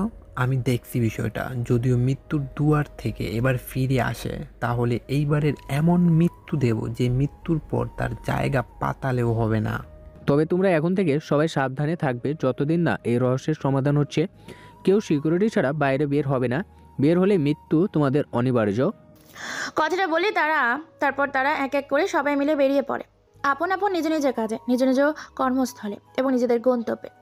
দেখতে দেখতে সন্ধ্যা হতে শুরু করেছে। শহরটা থমকে আছে, চারিদিকে শুধু লাশ আর লাশ পাওয়া যাচ্ছে। বিভিন্ন মানুষ গায়েব এবং নিরুদ্দেশ। উদ্ধার করা হচ্ছে মৃত মানুষের লাশ, পাচার হচ্ছে কোটি কোটি টাকার সম্পদ। সাংবাদিক শুধু আতঙ্ক ছড়াচ্ছে টিভি স্ক্রিনে, একের পর এক খবর প্রচার করছে। চেয়ারের উপর পায়ের উপর পা রেখে বসে চাঁদের দিকে তাকিয়ে আছে জেসমিন। এমন সময় পেছন থেকে মেঘলা এসে বলে ওঠে, ম্যাম, এখন কাকে তুলে আনবো? চারিদিকে আতঙ্ক ছড়িয়ে পড়েছে, সবাই আতঙ্কে আছে সেই অপরাধীগুলো যারা আপনাদের সাথে বিশ্বাসঘাতকতা করেছিল। মেঘলার কথা শুনে জেসমিন একটা মুচকি হাসি দেয়। তারপর জেসমিন মুচকি এসে বলে ওঠে, শুধু তুলে আনলে হবে না, প্রত্যেকটাকে তুলে আনতে হবে এবং কঠিন ভয়াবহ শাস্তি দিয়ে মারতে হবে। আজকে টিভিতে একটা সংবাদ দেখেছেন? টিভিতে কিন্তু বলেছিল সাংবাদিকরা যে ফাহিম ভাইয়ের মতো কেউ বা কারা নাসিমকে মেরে ফেলেছে এবং লাশের ভেতর থেকে ফাহিম ভাইয়ের কণ্ঠ ভেসে এসেছে। সাথে একটা চিঠিতে ফাহিম ভাইয়ের লেখা এবং ফাহিম ভাইয়ের কণ্ঠে পাওয়া গেছে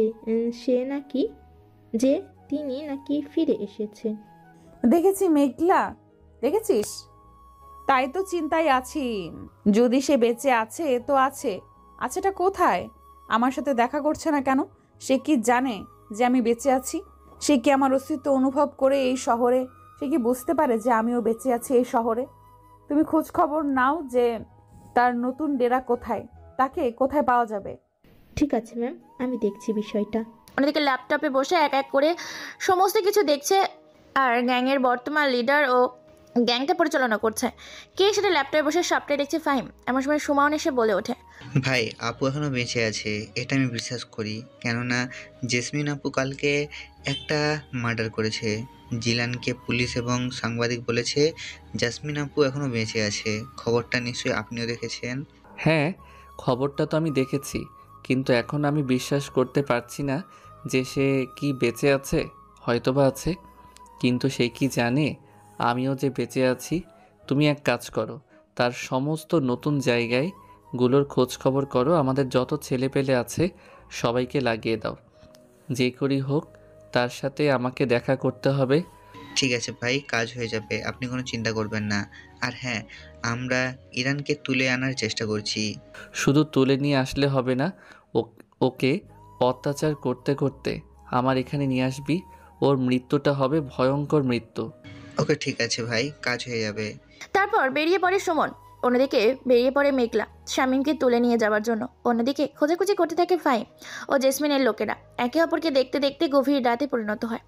বাড়ির ভিতরে বসে আছে দুজন, তারা কিন্তু সবাই আলাদা আলাদা থাকে। রিয়াজ থাকে তার নিজের বাড়িতে, শামীম থাকে নিজের বাড়িতে, ইমরান থাকে নিজের বাড়িতে, শাওরিয়ান, ইকবাল, হাসিম থাকে তারাও আলাদা।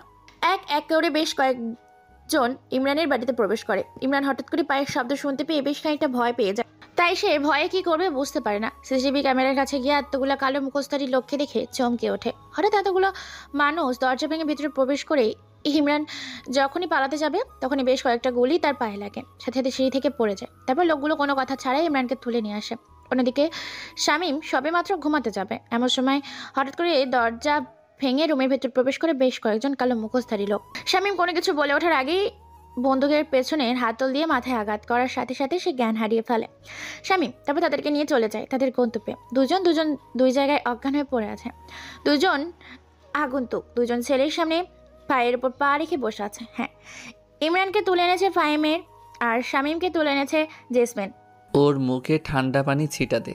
সেটা দেওয়ার সাথে সাথে জ্ঞান ফিরে আসে। মিটমিট করে চোখ খুলে ইমরান ফাহিমকে দেখার সাথে সাথেই চমকে ওঠে। কোনো কিছু বলতে যাবে তার আগেই মুখের ভেতর থেকে জিহ্বাটাকে প্লাস দিয়ে বের করে এনে কেটে ফেলে। সাথে ফিউ ও সুতা দিয়ে একে একে ঠোঁটগুলোকে সেলাই করতে থাকে। পাগলা কুত্তার মতো লাফালাফি করতে থাকে ইমরান ব্যথায় ছটফট করতে থাকে। সবশেষে ফাহিম বলে ওঠে, তোরা সবটা জানা সত্ত্বেও আমার সাথে বিশ্বাসঘাতকতা করছিস, এর পরিণাম তো ভয়াবহ হবে। কোনো কিছু বলার সময় নেই, শুধু সময় এসেছে প্রতিশোধ নেওয়ার। কথাটা বলার সাথে সাথে চোখের ইশারা দেয় সুমন ও তার বাকি ছেলেপুলেরা। তারা এসে ইমরানকে ল্যাংটা করে ফেলে। তারপর ফাহিম একটা ধারালো ছুরি নিয়ে শরীরে বেশ কয়েকটা জায়গায় ক্ষত সৃষ্টি করে দেয়, গোল গোল করে রক্ত বের হতে থাকে। এরপর ফাহিম একটা কাচের বক্সে ফেলে দেয়, সেখানে আছে জলুক। এগুলো গ্রামের ছেলেমেয়েরা ভালো চিনবেন, বর্ষাকালে কাদা পানিতে পাওয়া যায়। রক্ত খায়, প্রচুর রক্ত। বক্সের ভিতর অসংখ্য জলুক সেখানে ছেড়ে দেয়। জলুকগুলো খেতে থাকে এক এক করে ইমরানের শরীর থেকে রক্তগুলো। ইমরান এবার ভয়ঙ্কর দৃশ্য এবং আর্তনাদ দেখে চিৎকার করতে থাকে। প্রচণ্ড শরীর ঘিরে ধরেছে, শরীরের এক একটা অংশ পর্যন্ত দেখা যায় না, জলুক দিয়ে পরিপূর্ণ। অন্যদিকে গরম পানির ছেটা দেওয়ার সাথে সাথে জ্ঞান ফিরে আসে শামীমের। শামীম কিছু বলে ওঠার আগেই জেসমিন বলে ওঠে, মৃত্যুর জন্য তৈরি হয়ে নে, সময় নেই, সময় খুব সংকীর্ণ। কথাটা বলার সাথে সাথে ইলেকট্রিক্যাল শক দিতে থাকে। মুহূর্তের মধ্যে শরীরটা ঝলসে যায়। এরপর এক এক করে ব্লেড দিয়ে চামড়াগুলোকে কেটে শরীর থেকে আলাদা করতে থাকে। তারপর শরীরে লবণ ছেটা দেয়। স্বামী শুধু চিৎকার করছে, চিৎকার ভালো করে করতে পারছে না, এই জন্য তার মুখের ভেতর পুরো মার্বেল ও আলকাতরা ঢুকিয়ে দেয়, আগুন জ্বালিয়ে দেয়, একটা কাপড় ঢুকিয়ে দেয়। মুহূর্তের মধ্যে যেন মুখের ভেতর থাকা মাথার মগজ সহ সব কিছু জ্বলে ছারখার হয়ে যায়। এরপর ফেলে দেওয়া হয় তাকে আগুনের লাভার ওপর, সেখানে মুহূর্তের মধ্যেই পুড়ে ছাই হয়ে যায়। ছাই সহ বক্সটা ফেলে দিয়ে আসতে বলে পুরনো সেই জায়গায়। অন্যদিকে সুমন ইমরানের লাশটাকে ফেলে দেওয়ার জন্য জায়গায় এসেছে। এমন সময় দুই গ্যাংয়ের গ্যাংস্টারগুলো দেখে ফেলে দুইজনের কাছে দুটো লাশ। হতবাক হয়ে যায় তারা। মেঘলা বলে ওঠে, কে তোমরা? আর এখানে এই লাশটা কার? তোমরা কার লোক আর তোমরা কাকে মেরেছো? মেয়েটার মুখে এরকম কথা শুনে অবাক হয়ে যায় সুমন সেও ভালো করে তাকিয়ে দেখতে পায় মেয়েটার হাতে একটা লাশ। সুমন সেও নিজেই বলে ওঠে, এ কি, তোমাদের হাতে কার লাশ? তোমরা কার লোক? তোমরা এখানে কেন এসেছো? আর হ্যাঁ, আমরা এই আন্ডারওয়ার্ল্ডের সবচেয়ে ভয়ঙ্কর গ্যাংস্টার ফাহিম ভাইয়ের লোক। তোমরা ফাহিম ভাইয়ের লোক? তাহলে তো জেসমিন আপুকে কথাটা বলতে হয়। আর হ্যাঁ, আমরা হলাম জেসমিন ম্যামের লোক। জেসমিন আপু তার মানে বেঁচে আছে? ও মাই গড, তার মানে তুমি জেসমিন আপুর লোক? হ্যাঁ। এই নাও আমাদের ঠিকানা। জেসমিন আপুকে নিয়ে আমাদের আড্ডাখানায় দ্রুত চলে আসো, এখন হবে নতুন করে আরো সুন্দর একটা খেলা। তারপর তারা লাশগুলোকে সেখানে ফেলে রেখে চলে যায়। মেঘলা গিয়ে জেসমিনকে নিয়ে রওনা দেয় গন্তব্যের উদ্দেশ্যে। জেসমিনকে কোনো কিছু জানায়নি সুমন, সেও কোনো কিছু জানায়নি ফাহিমকে। জেসমিন কিছুক্ষণের মধ্যেই পৌঁছে যায় ফাহিমের আড্ডাখানায়। গোডাউনের দরজায় নক করে, তারা সুমন এসে দরজা খুলে দেয়। আনমনে নিজের মতো করে কাজ করছে ফাহিম। জেসমিন মেঘলা ভেতরে প্রবেশ করে জেসমিন ফাহিমকে দেখে অবাক হয়ে যায়। জেসমিন কোনো কথা ছাড়াই দৌড়ে গিয়ে জড়িয়ে ধরে ফাহিমকে। হঠাৎ এমন হাওয়াতে ফাহিম চমকে ওঠে। ফাহিম খুব কষ্টে মেয়েটাকে ছাড়িয়ে যখন কিছু বলতে যাবে তখনই দেখে জেসমিন দুজনকে দেখে কেঁদে ফেলে। এইভাবেই অনেকক্ষণ নীরবতার মধ্যে কেটে যায়। সকলের সামনে একে অপরের পাগলের মতো চুমু খেতে থাকে, ভালোবাসা আগলে নিতে থাকে। ফাহিম বলে ওঠে, জেসমিন আমার ভালোবাসা, তুমি এখনও বেঁচে আছো। আমি নিজের চোখকে বিশ্বাস করতে পারছি না যে তুমি এখনও বেঁচে আছো। হ্যাঁ ফাহিম, আমি বেঁচে আছি। আর হ্যাঁ, আমরা আর কাঁদবো না। এখন আমাদের কাঁদার সময় না, এখন আমাদের সময়টা হচ্ছে প্রতিশোধ নেওয়ার। ঠিক বলেছো জেসমিন, তোমাকে আমি পেয়ে গেছি। এখন সবাইকে একসাথে তাদের বিশ্বাসঘাতকতার শাস্তি দেব। ফাহিম ও জেসমিন তার পুরো গ্যাং প্ল্যান করতে থাকে কিভাবে মারবে তাদেরকে। দেখতে দেখতে সকাল হয়ে যায়। পরদিন সকালে আবারও খবরটা ছড়িয়ে পড়েছে। রিয়াজ, শারমিন, ইকবাল, হাসি বেগম এবার সত্যি আতঙ্কে আছে। রিয়াজ বলে ওঠে, সত্যি বলছি ভাই, ওরা বেঁচে আছে। এক এক করে আমাদের সকল সঙ্গীকে মেরে ফেলেছে এবং ফেলে রেখে গেছে ফাহিম ও জেসমিন তার পরিচয়। ঠিক বলেছো তোমরা। এখন আমার মনে হচ্ছে এই শহর ছেড়ে শুধু নয়, এই দেশ ছেড়ে চলে যেতে হবে, নয়তো মৃত্যু আমাদের জন্য নিশ্চিত। আমি তো আগেই আমার ফ্লাইটের বুকিং করে রেখেছিলাম, শুধু তোমাদের অপেক্ষা করছিলাম। তোমরা না বললেও আজকে আমি ঠিকই পালিয়ে যেতাম। খুব সুন্দর কথা বললেন হাসি বেগম। আপনি খুব স্বার্থপর একজন মানুষ। সমস্ত টাকা পয়সা একসাথে এক জায়গায় করে কাজে লেগে পড়ে। তারপর তারা সবাই মিলে একসাথে সমস্ত টাকা পয়সা একত্রিত করতে থাকে। তারা চারজন মিলেই আজকে নিজেদের প্রাইভেট প্ল্যান করে পালিয়ে যাবে আমেরিকা শহরে, যেখানে তারা সুরক্ষিত আছে আন্ডারওয়ার্ল্ডের বিভিন্ন অপরাধীরা রুকিয়ে। অন্যদিকে খোঁজ খবর পেয়ে যায় তাদের আড্ডাখানে। দেখতে দেখতে সন্ধ্যা হয়ে যায়, 7টা বাজে। চারজন মিলে যখন ছেড়ে পালিয়ে যাবে তখনই বাড়ির ভেতর প্রবেশ করে কালো রঙের প্রায় 15 থেকে 20টি হাইস গাড়ি। নেমে আসে সব কালো মুখোশধারী, মুখোশ পরা মানুষ। সবার হাতে AK-47 এবং স্পাইপার। ওরা বাড়িটাকে চারিদিক দিয়ে ঘিরে ধরে। এরপর যখনই দরজা খুলে তারা কোটি কোটি টাকার গাড়ি নিয়ে পালিয়ে যাবে, তখনই দরজা খুলে সামনে তাকিয়ে দেখতে পায় অসংখ্য ছেলেপুলের সাথে সামনে দাঁড়িয়ে আছে দুজন অচেনা মুখোশধারী ব্যক্তি। হঠাৎ করে এতজনকে দেখতেই তারা চারজন চমকে ওঠে। কোনো কিছু কথা ছাড়াই ঘরের দরজা যখনই বন্ধ করতে যাবে তখনই দরজা ভেঙে ভেতরে প্রবেশ করে বেশ কয়েকজন। এতজনকে দেখে শাহরিয়ার বলে ওঠে, কে তোরা? এই আমাদের খবর পেলি কি করে? তোদের পরিচয় কি? এত তাড়াতাড়ি ভুলে গেলি ফাহিম চৌধুরী ও তার স্ত্রী জেসমিন চৌধুরীকে? সাক্ষাৎ না করে কোথায় যাচ্ছিস চলে? আমাদের এন্ট্রিটা কেমন লাগলো তোদের কাছে? বিনা দাওয়াতে নেমন্তন্ন খেতে চলে এলাম তোমাদের কাছে। রিয়াজ দৌড়ে এসে ফাহিম আর জেসমিনের পা দুটো জড়িয়ে ধরে কান্না করতে থাকে। ভাই, আমাকে মেরো না, আমি অন্যায় করেছি, ভুল করেছি। এই শাহরিয়ার এর কথা শুনে তোমাদের সাথে বিশ্বাসঘাতকতা করেছি। এখানে কোটি কোটি টাকা আছে, সব কিছু তোমার, তবুও আমাকে ছেড়ে দাও। কথাটা শেষ করার আগেই শরীর থেকে মাথাটা আলাদা হয়ে যায়। শরীরটা একদিক লাফালাফি করতে থাকে, মাথাটা আরেকদিকে লাফালাফি করতে থাকে। এই দৃশ্য দেখে ভয়ে তিনজন পিছিয়ে যায়। তারা তিনজনই চোখের ইশারা দেওয়ার সাথে সাথে তাদেরকে চেয়ার সাথে বেঁধে ফেলে। শাহরিয়ার বলে ওঠে, দেখ, আমি আমার ভুল স্বীকার করেছি। তোর সাথে পাঙ্গা নিয়ে আমি ঠিক করিনি, আমাকে ছেড়ে দে। আজরাইল যখন কোনো মানুষকে মারতে যায়, কোনোদিন শুনেছিস সে মানুষটাকে না মেরে ফিরে গেছে? না। তাহলে আজকে তোরাও কেউ বাঁচবি না। কথাটা বলার সাথে সাথেই তাদের তিনজনকে উলঙ্গ করে ফেলা হয়। এরপর সমস্ত টাকা এবং তাদের তিনজনকে গাড়ির পেছনে বেঁধে রশির সাথে রাস্তার মাঝে ছেড়ে দেয়। তারপর ফুল স্পিডে গাড়িগুলোকে চালাতে থাকে। রাস্তার ওপর শরীরটাকে ঘষা খেতে খেতে শরীরের চামড়াগুলো মাংস সহ উপড়ে আসতে শুরু করেছে। শরীরের চামড়ার মাংস রক্তাক্ত সব খসে পড়তে শুরু করেছে। চিৎকার করতে থাকে যেন চারিদিকে জড় বস্তুদের কাঁপিয়ে তুলেছে। এইভাবে তারা যতক্ষণ বেঁচে ছিল ততক্ষণ ফুল স্পিডে গাড়িগুলোকে চালিয়েছে রাস্তার মাঝে। তাদের শরীর থেকে চামড়া, মাংস, রক্ত আলাদা করে ফেলে যতক্ষণ পর্যন্ত তারা এক ফোঁটা মাংস তাদের শরীরে লেগেছিল। ততক্ষণ পর্যন্ত তাদের শরীরটাকে রাস্তার মাঝে ঘষতে ঘষতে থাকে। জীবনটাকে বের করে দিয়েছে। চারদিকে পুরো রাস্তা জুড়ে রক্ত, চামড়া এবং মাংস খসে খসে পড়ে আছে। এইভাবে তাদেরকে মৃত লাশগুলোকে রাস্তার মাঝে ফেলে তারা চলে যায় তাদের নতুন জীবন পথে, নতুন গন্তব্যে। পরদিন সকালে সাংবাদিক বলে ওঠে, অবশেষে সঠিক সিদ্ধান্তে এসে দাঁড়াতে পেরেছে আইন বাহিনী। বেঁচে আছে মাহিম ও তার স্ত্রী জেসমিন চৌধুরী এবং অপরাধীদের শাস্তি দিয়েছে যারা তাদের সাথে বিশ্বাসঘাতকতা করেছিল। এবং লাশের পাশে চিঠিতে উল্লেখ করে গেছে মাহিম চৌধুরী ও তার স্ত্রী খুব শীঘ্রই বাংলাদেশ আইনশৃঙ্খলা কর্মকর্তা বাহিনীর সাথে দেখা করবে, তবে সেটা গোপনে, প্রকাশ্যে নয়, যাতে কোনো মানুষ জানতে না পারে তাদের পরিচয়। শুধু জানতে পারবে আইনশৃঙ্খলার কয়েক কর্মকর্তা সদস্য। বিস্তারিত জানানো হবে নতুন কোনো খবরে। তারপর তারা চলে যায় এইভাবে। দেখতে দেখতে বেকার হয়ে যায় বিকালে সবাই বসে আড্ডা দিচ্ছে। এমন সময় জেসমিন বলে ওঠে, মেঘলা, তোরা সুমনের বিয়ের আজকে রাতে আমরা ফাইনাল করেছি। তোদের রাতে বিয়ে শেষ করে পরের দিন সকালে আমরা সরকারের সাথে দেখা করে চলে যাব দুবাইয়ে, আর তোরা এই দেশে থেকে আমাদের গ্যাংটা পরিচালনা করবি। তারা হ্যাঁ সূচক জানায়। দেখতে দেখতে সন্ধ্যা হয়ে যায়, তাদের বিয়ে দেওয়া হয়। অনেক আয়োজন করা হয়েছিল, খাওয়া দাওয়া এবং আনন্দের মধ্যে তারা সময়টা পার করে। গভীর রাত, ঘরে বধূ সেজে বসে আছে মেঘলা। সুমন ভেতরে প্রবেশ করে। সুমন খুব ভালো করে দেখতে থাকে মেঘলাকে। মেঘলা বলে ওঠে, আমাদের চলার পথ সহজ হোক, সারা জীবন তোমার সঙ্গী হয়ে আমি থাকতে চাই। আমিও তোমাকে আমার জীবনসঙ্গী হিসেবে পেয়ে খুবই খুশি এবং আনন্দিত। আমাদের আগামী দিনের পথ চলাগুলো তোমাকে নিয়ে যেন পার করতে পারি, এই আশা কামনা করি আল্লাহ তাআলার কাছে আমি। তারপর সুমন মেঘলাকে নিয়ে খাটে শুয়ে দেয়। এক এক করে সমস্ত গয়না খুলতে থাকে, তারপর পোশাক, তারপর দুজন দুজনকে বাসর রাতে স্বামী স্ত্রী যেভাবে ভালোবাসার প্রথম রাত উপভোগ করতে থাকে। এতদিন পর আমার বউটাকে পেয়েছে, এখন কি আদর করতে পারি? জানি না আজকে সূর্য কোন দিক দিয়ে উঠেছে যে আজকে তুমি নিজে থেকে আমাকে আদর করতে চাচ্ছ, যেখানে আদর খাওয়ার জন্য আমাকে তোমার সাথে ঝগড়া করতে হতো। যাই হোক, আমার তো এটা কপাল যে তুমি আমাকে আদর করতে চেয়েছো। আসো বাবু, আমাকে একটু মন খুলে আদর করো। তারপর ফাহিম জেসমিনকে মনের সুখে আদর করতে থাকে। দুজন দুজনকে আদর করতে থাকে, দুজনের অস্তিত্ব মিলিয়ে নিতে থাকে। এক অস্তিত্বেই সমস্ত কিছু এক করে দেওয়া হয় সাধারণ ফ্লোরের ওপর।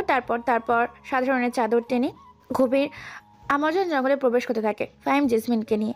আনন্দ ও ভালোবাসার মধ্যে দিয়ে রাত পার করে। পরদিন খুব গোপনে সবাই মিলে দেখা করে সরকারের সাথে। কিছু গোপন তথ্য এবং বিষয় কথা বলে সন্ধ্যার ফ্লাইটে রওনা দেয় ফাহিম ও জেসমিন দুবাইয়ের উদ্দেশ্যে। এবং এই দেশের সমস্ত কিছু পরিচালনার দায়িত্ব বুঝিয়ে দেওয়া হয় সুমন ও মেঘলাকে। ধীরে ধীরে তারা ব্যবসা সাথে গ্যাং তাদের পরিচালনা করতে থাকে এবং নিজেদের ভালোবাসার মানুষগুলোকে আগলে রেখে সামনে নতুন জীবন শুরু করতে থাকে।